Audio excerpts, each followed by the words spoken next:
right. Welcome, Jacoby Simmons. Thank you for joining me today. As you all know, we do a series on immigration from the Caribbean and its intersection with mental health. And we are so lucky to have Jacoby here today. She is a licensed clinical social worker. I think I got that right. Yes, ma'am.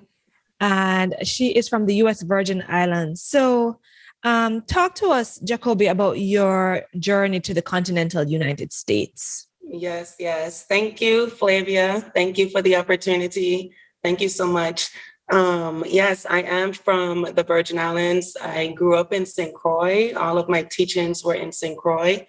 And I always remember having this knowing that we're going to travel for our college, for our collegiate studies. So I think the household, just the culture kind of prepared me for traveling, not really knowing what to expect, but at least having big picture of we're not going to stay here on the island long term.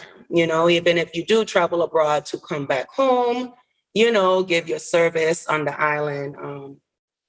So the transition for me was culturally, it was adapting to just the environment, the people, the language, the music, just everything. And there was no preparation for that until you physically move and you're here. So the adjustment initially was challenging. It was very, very challenging. What kind of keeps you going is the notion of this is what you have to do, this is what we have to do. So the adjustment was just getting along socially, understanding the Southern language. I moved from St. Croix to Tennessee, and hardly any island people, any island culture. So that was an adjustment. There's so many of us who move from the islands to the Northeast or to Miami or somewhere where there are lots of other immigrants. Yes. So I imagine this move to Tennessee is different. Yes. Everything was different. I did go to an HBCU. I went to Fisk in Nashville. So the similarity there was everyone looks like me, but we did things entirely different.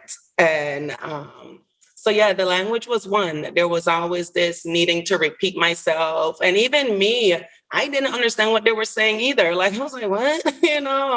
The Southern language is just different. And so it took a while for me to hear. But I think the advantage was I'm able to stop and pause and actually try to decipher what they're saying. I know I'm the outsider and I need to learn and understand, whereas on the receiving end, it didn't seem like there was this need or will or even desire to want to understand, what Jacoby was saying. And that makes a lot of that just way more difficult. I remember going through presentations sometimes in school, and I could see that I wasn't being understood, even practicing the proper language, even, and I don't know if it was like not being understood in a more intellectual way or just getting lost in the language, getting lost in the accent. And that left me very frustrated. What was the next transition? The next adjustment? The music. Because I'm a music baby. We grew up in the Caribbean. There's music, rang, tang, tang, tang, everywhere. Like, there's music everywhere. And when I would play my music, I remember getting offended. I was in the dorm, I had a roommate, and I remember getting offended, even dating.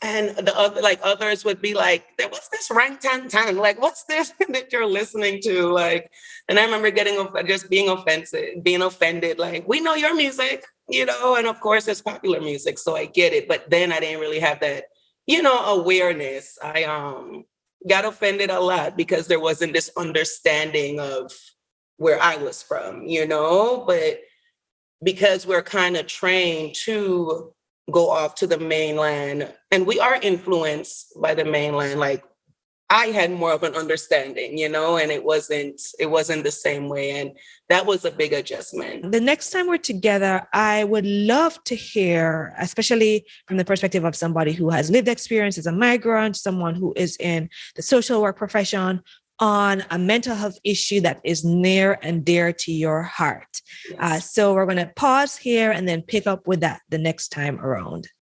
Hey family, if you're finding value in our content, don't forget to like, share, and subscribe.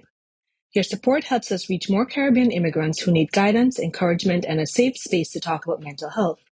Let's build this community together because our well-being matters. Hit that subscribe button and turn on notifications so you never miss an update. One love.